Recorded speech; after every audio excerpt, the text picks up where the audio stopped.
Molt bon dia, Santi. Molt bon dia, com estem? Què tal? Bé, bé. Home, bé. A veure, molt a l'aguait de tot plegat. No podem baixar la guàrdia, ja ho saps, hem de ser responsables. Per tant, tot més complicat, però aquí al peu del canó, com tu. Puntual, com sempre. En Santi Requesens, el pagès llicenciat en Direcció d'Empreses per la Universitat de Saint Peters de Nova York i virtuós d'explicar el que pot semblar profundament complicat amb una senzillesa espaterrant. Ho procurem. El presentem sempre així perquè jo crec que és merescut i és de justícia. Bé, doncs, escolta'm, Santi, avui ens vols explicar, evidentment ens vols fer rumiar sobre les avantatges competitives que té Catalunya en termes d'economia i d'empresa. Si bé és veritat que després de l'anomenada fugida d'empreses per qüestions relacionades amb el també anomenat procés cap a la independència, a molta gent li semblava que la crisi econòmica castigaria sobretot a aquest país, que ja ho està fent, i que resultaria encara avui Catalunya un dels llocs de l'Estat amb més problemes en aquest sentit. Potser també es pot parlar d'un cert model d'economia catalana, si és que existeix aquest model d'economia catalana, i no sé per on vols començar. Un dia en què ho estàvem parlant, és notícia perquè alguns empresaris relacionats amb el procés independentista han estat perseguits, detinguts i estan sent investigats, escorcollant els seus despatxos, etc. No és que li trobi relació amb tot plegat, però evidentment no podem passar per sobre d'una nova com aquesta, i més amb una persona que s'estima al món empresarial i de l'economia com tu.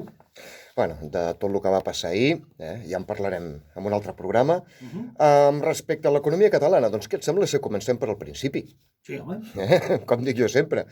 Mira, a l'anterior programa vam parlar de que un dels problemes que té Madrid és que va ser fundada per decretazo, perquè estava enmig d'enlloc i estava totalment apartada de qualsevol ruta comercial. En Catalunya, comencem pel principi, que és com van ser fundades, diguem, les capitals catalanes de província.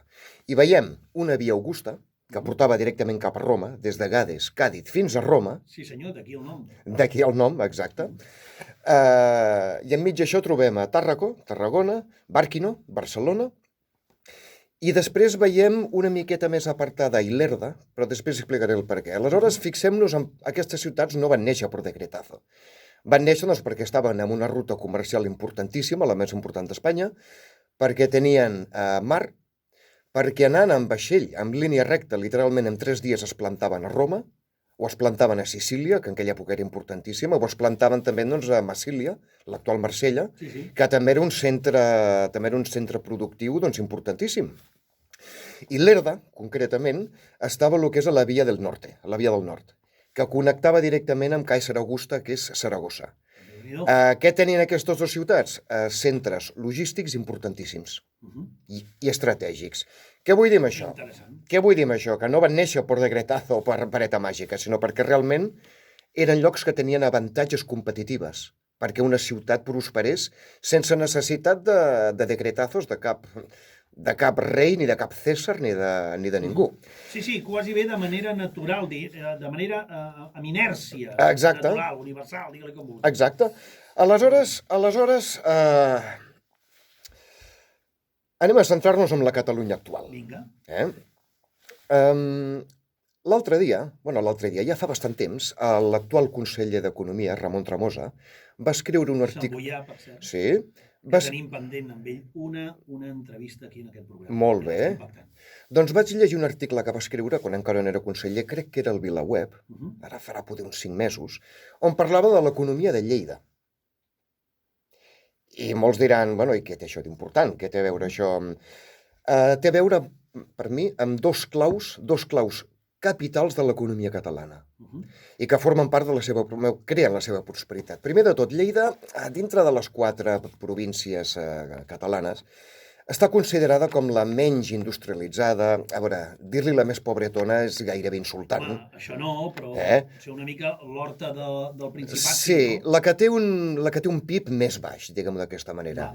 Però, a veure, amb aquest article ho definia molt, que la Lleida està molt lluny de ser pobretona, perquè té una indústria agropecuària i alimentària de primeríssim nivell a Europa. Primeríssim nivell. Com a centre logístic també és importantíssim. Aleshores, fixa't que la comunitat catalana amb menys PIB li don 10 voltes a moltes capitals de província espanyoles a nivell d'economia. Què vull dir amb això? Déu-n'hi-do quina dada. Què vull dir amb això? Cosa capital de l'economia catalana. Està relativament ben repartida. Barcelona, com a capital, evidentment que absorbeix molta activitat econòmica, això és evident, però la resta de Catalunya també té moltíssima producció. No tot es centra en Barcelona. Esclar. Bueno, esclar, ja vam veure el programa de la setmana passada que Madrid és una aspiradora que ho absorbeix tot. Sí, una aspiradora, a més del centralisme, perquè... Exacte. Però deixa'm dir-te, i això prou que ho saps tu, que de vegades la gent de pagesa al Principat s'han queixat de que Barcelona també té la seva esgarrapada centralista. Sí, la té. Que sempre és normal, en tot país, sí. Però potser no de manera tan exagerada. No de manera tan exagerada com la resta d'Espanya. I cada cop menys, sembla ser. Aleshores, els amics que m'escolteu pel micròfon, centrem-nos en aquesta pota capital de l'equació. Economia i riquesa repartida. Repartida, aquesta és la clau. Podria estar millor repartida? Sí, però està més ben repartida que altres llocs. Tenim exemples, I tant, sí en tenim. I tal, que pareix que podríem estar parlant. No, però ho dic perquè, per exemple, amb el tema agrícola, amb el tema de collita, de productes prou coneguts com és el vi, per exemple, tenim el Penedès, tenim el Priorat, tenim moltes zones que tenen una potència econòmica autosuficient enorme. Exacte, però és que no és només el producte en si, és tota la indústria al voltant, que al voltant d'aquest producte. Exacte. Que viu d'això. I tot això és economia productiva. Sí, senyor. Que ja ho he repetit 1 milió de vegades i ho repetiré 1 milió més de vegades. Economia productiva, que és la que produeix coses, que és la que tira endavant un país. Parlant d'economia productiva, la segona pota clau de l'economia catalana. Indústria. Vale, sí, que muchas empresas se han ido, que no sé què, deixem-nos estar d'històries. El centre de Catalunya segueix sent el centre número 1 de producció industrial d'Espanya. Per tant... I això no m'ho invento jo, Aquí és això són dades. important dir on són les naus, la gent, la mà d'obra, les maquinàries, que ens importa més que els despatxos on es talla la botifarra. Hombre, totalment. És que no té res a veure una cosa amb l'altra. Perquè les naus és on hi ha els llocs de treball. Exacte. Aleshores, mira, poso unes quantes dades, no? Dintre de tota l'economia catalana, la indústria avui dia, any 2020, representa un 20%. Ara mateix. Ostres, que poco, no sé què, no sé quantos. Ojo, el Gran Madrid, la indústria, l'economia productiva, representa un 12%. A València, un 11%. I al Gran Euskadi, i Altos Hornos de Vizcaya, Altos Hornos de Vizcaya, són la leche, tot això, 9%. Catalunya compta amb gairebé el 25% de tota l'economia industrial d'Espanya. Déu-n'hi-do. I això implica també empreses industrials que serveixen a la gran indústria. Per tant, es podria arribar a dir que gairebé el 50% de l'economia catalana és indústria. Economia productiva, economia que produeix coses. Per mi aquests són els dos puntals claus de l'economia catalana. Els pal de paller, diguéssim, de la mare dels ous. I que no ens els poden treure per un motiu molt clar. En una economia hi ha dos avantatges, o hi ha dues coses també importants. Una d'elles és la mano divina i l'altra la mà humana. I ara em dirà, a veure, Santi, què hi ha entrat en patolles? La mà divina és situació geogràfica. O en aquest cas concret, apartem a Déu i anomenem més tectònica de plaques. Sí. Què és el que posa els països on són actualment? Veiem que Catalunya segueix tenint una... Allò que anomenen, perdona, geopolítica i geoestratègia, geoeconomia... Sí, dir-ho d'alguna manera, però Catalunya... A veure, allà on tens mar o on estàs a prop de fronteres, aquí està. És clau per al desenvolupament. I Catalunya segueix tenint una posició geogràfica privilegiada. Sí, a no ser que algú serri la frontera, continuaràs tocant amb França, sobretot, i amb les altres regions espanyoles, i el mar és el que tu deies, a no ser que hi hagi un cataclisme brutal, continuaràs tenint l'entrada al Mediterrani. Exacte, aleshores, a veure, Catalunya està tocant amb Europa, i a mi em fa molta gràcia els que parlen de és que a Catalunya us creieu molt llestos perquè, sortir d'Europa, però també hi ha Euskadi. Jo sempre dic, a veure, vale, sí, amb Catalunya hi veurem què passa. Euskadi, sí, també té sortida d'Europa. Però comencem amb que allà governen PNV i Bildu. I si es converteix en l'única sortida d'Espanya a Europa per carretera, fotran allà un peatge que ja veuràs tu el que és bo.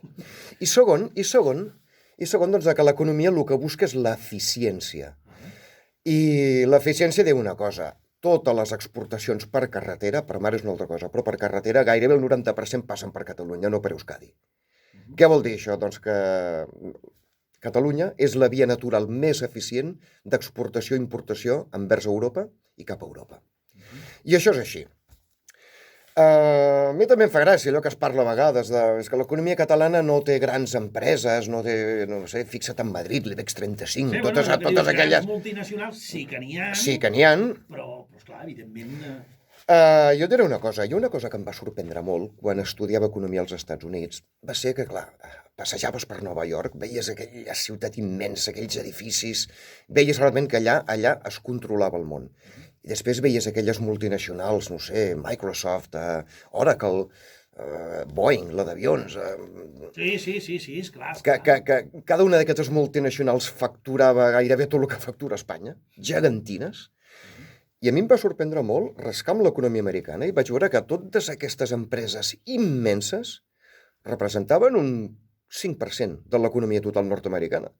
L'altre un 95%. És curiós, eh? Sí, per això que... Una cosa és el que sembla i l'altra és el que és. Exacte. I l'economia, l'important és analitzar l'equació sencera, no només les variables que a tu et fan més gràcia. L'altre 95% de l'economia nord-americana és literalment l'autònom. L'autònom que, com aquí a Catalunya, cada dematí... La formigueta, que cada dematí aixeca la persiana, va pencant... Aixeca la persiana o engega el motor del vehicle, exacte. O obre la porta del seu despatx, o surt al carrer amb la seva maleta, exacte. A trepitjar el carrer amb les seves sabates... Exacte, aleshores jo... O que es posa davant d'un micròfon. Aleshores, clar, jo recordava tant el Rajoy parlant del tamaño, hemos de ser grandes, i jo pensava, bueno, maco, el Sigmund Freud diria que tu tens un problema amb el tamany, I com amb altres coses de la vida, amb economia i amb empresa, más vale pequeña y juguetona que grande i torpe. Home, amb economia, amb altres coses, potser sí, també. Almenys que faci somriure, que faci pessigolles. Que faci pessigolles. Que no faci por, que faci pessigolles. Amb economia. Sí, senyor. Mirem una miqueta el PIB català. Vinga.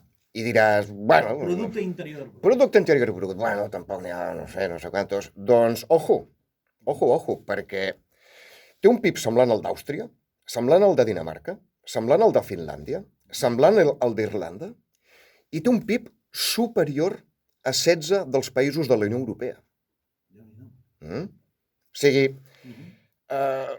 total són 28 països. Vaja, que si això fos una lliga està jugant en primera divisió. En primeríssima divisió. I amb una competitivitat... Exacte, o sigui, arribar a la Champions, no crec... Arribar a la Champions no crec que hi arribéssim mai, però competitius al màxim. Sí.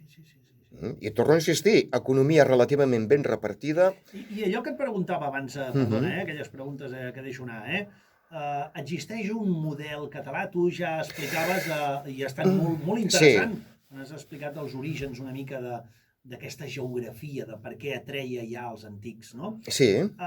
Existeix un model català? Ha existit, existeix i existirà? Pròpiament dit model català? Això d'existirà és el següent tema del que vull parlar, que és, com deia el Martin Luther King, I have a dream, tinc un somni. Sí, tinc un somni. Però bueno, parlarem d'aquí un momentet. A veure, model econòmic català. Sí i no. A veure, sí, l'economia catalana no és massa diferent a altres zones d'Europa, zones productives, com pot ser doncs, a França, bueno, la part del Rhône-Alps, la part del nord d'Itàlia. No, jo no consideraria que és un model específic català. Únic no, exacte. Però sí emmarcat dins de les economies modernes i efectives d'Europa. Exacte, aleshores... problemes per mi de l'economia catalana, avui per avui. Poc coneixement de l'anglès. Encara avui hi ha aquesta mena de regionalisme, amb el sentit, no? I jo que el meu negoci és 90% exportació, sempre dic als meus nebots, a mi el que més m'ha fet guanyar diners no ha estat saber matemàtiques, saber comunicar-me en anglès, saber negociar en anglès i saber transmetre emocions en anglès. Saber, vendre. Vendre, exacte. Bé, però el que passa que no és que no estigui, no és que estigui en desacord amb tu, però sí que és veritat, hem de reconèixer que el jovent avui en dia és ben diferent. És ben Avui en diferent, dia sí. Està canviant molt. Està canviant. Molt, I deixa'm dir-te que hi ha estudis que diuen que precisament a Catalunya es parlen molt més idiomes que a la resta de No, l'Estat. I gràcies a Déu, les coses estan millorant. Però encara confonem l'anglès de turista per anar a Londres i poder voltar per allà, de sentar-te en una taula de reunions i negociar un contracte en anglès. I una altra cosa de l'economia catalana que crec que falla és que no ens ho creiem. Que no ens ho creiem. Que tenim una miqueta aquest complex de, home, a Europa vols dir no sé què. Escolta, aquí a Catalunya fem productes de la mateixa qualitat o superior que altres llocs. Sí. I una de les coses del meu negoci és convèncer empreses catalanes que fan un producte collonut i no s'ho creuen, es pensen que és inferior a França o a Itàlia, i convèncer-los de que, escolta, tu fes el packaging, com jo et dic, mantingues la qualitat i no tens cap tipus i ho venem. A veure, a través de les meves xarxes comercials ho venem a 7 o 8 països d'Europa. Això seria, ho podríem anomenar-ho com, no sé si estaries d'acord en dir, cal empoderar-se més. O més ben dit, ens ho hem de creure. Ens ho hem de creure. No som els més llestos, els més llestos de la classe, però tampoc ens despreciem a nosaltres mateixos. Sí senyor, totalment d'acord. El meu somni. Vinga, sí. El meu somni. He tingut un somni. Exacte. Catalunya és fermíssima candidata a lo que ve el futur, que és la indústria del coneixement. Del coneixement, la ciència, la tecnologia, la recerca... Aquí està. Jo quan vivia als Estats Units vaig quedar admirat de l'estat de Massachusetts, amb la ciutat de Boston. Perquè allà tenen un model de col·laboració entre lo públic, l'Estat, i la indústria privada, que fomenta tant el coneixement, la recerca, que per això és una aposta segura. És una aposta segura a llarg plaç, perquè això no és immediat. Un altre model que tinc, Israel. No l'Israel sionista que està fent atrocitats amb els palestins i que té un Netanyahu que és un animal. La Israel, que així com a Catalunya de les engrunes en van fer pans, Israel de les engrunes en va fer barres d'or. Sí senyor, ben serís. Israel és un país també amb un dinamisme, amb una aposta claríssima per l'educació, per la investigació. Fixa't allò que tu deies, aquests s'ho creuen. Aquests s'ho creuen. I us dic una cosa, amics meus, i el PIB d'Israel i el PIB de Massachusetts no és gaire diferent al de Catalunya. Si ells han pogut, perquè nosaltres no. Curiós i interessant. Sí, senyor. I un altre problema per... A més, perdona, l'estat de Massachusetts sí que deu ser més o menys més gran que Catalunya, però no és pas Israel més gran que Catalunya. No, en absolut. Imagina't. I una altra cosa important que té Catalunya és clima i qualitat de vida. Que això també importa per atreure talent de fora. Perquè, a veure, tu pots muntar un laboratori de biotecnologia al Albacete o a Badajoz i els hi podràs donar tots els fons que vulguis, però quan acaben de treballar, aquesta gent què fan? S'entén perfectament. La qualitat de vida és sempre important, Exacte. Per mantenir la gent contenta i incentivada. Per això dic, amics meus, que Catalunya està molt lluny de ser la província que hace coses. No, Catalunya... Els catalanes hacen coses... Exacte. Catalunya, a veure, han marxat empreses, evidentment, i no els hi retrec que hagin marxat, però Catalunya té moltes cartes bones per jugar si nosaltres ens ho creiem. A més hi ha un estudi que diu que algunes empreses espanyoles marxen de Catalunya i en canvi n'arriben d'estrangeres. Aquí està. Els estrangers no deuen ser tontos, no? I no només una cosa, ja vam parlar en un programa sobre això de la fuga d'empreses, que es parlava de les empreses que marxaven de Catalunya cap a Madrid i no deia res de les moltes empreses que també marxen de Madrid cada any. I algunes van venir a Catalunya. Però això certa premsa no es diu.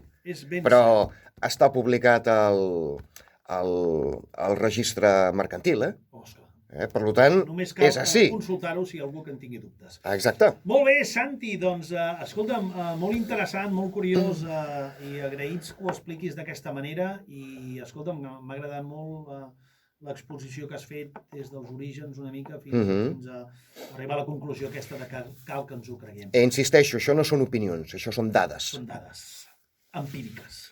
Molt bé, molt ràpidament, la setmana vinent, després dels panellets i del Halloween terrorífic i de tot plegat, la setmana vinent ens vols parlar, tinc entès, dels vertaders influencers del món. Exacte. Aquella gent que influeix de manera important, ja sigui des de l'art, des de la cultura, des de l'economia, des de la política. Exacte. Que un influencer no és només una noia o un noi que penja un vídeo a Facebook. No, és molt més que això. Estem parlant d'un altre tipus d'influencers. D'un altre tipus Els que tallen d'influents. el bacallà, podríem dir. Els que tallen el bacallà. Els que remenen les cireres. Exacte. Sí, Sí. i són verdaderament, ho desvetllarà el Santi la setmana vinent. Mira, m'ha sortit el rodolí tot. Doncs sí. Molt bé. Ets poeta. No sé si sóc ben bé poeta, però el que sí que m'inspira molt el tindre companys i bons col·laboradors com tu. Doncs jo t'ho agraeixo. Per tant, m'ho feu molt fàcil. Moltes gràcies a Santi, que acabis de passar una bona setmana. Igualment. Que Tots Sants et provi amb els panellets, els moniatos i les castanyes i tot el que faci falta. Això sí, tenint cura de tu mateix per tindre cura dels altres. El que anava a dir era cuideu-vos tots, perquè la salut és el més important. Així ho farem, Santi. Moltes gràcies. Ens n'anem cap als informatius de les 10 i tot seguit tornarem amb una mena d'especial Halloween amb les nostres bruixes, amb el diccionari alternatiu i també, evidentment, amb el Carles Serret. Avui serà espectacular perquè ens arriben les bruixes, ja les estic veient des d'aquí, precisament amb la roba de feina de bruixa. Venen vestides de bruixa, no us ho perdeu, ara ho penjarem a les xarxes. Vinga, fins ara mateix. Molt bé. Bueno. Fantàstic.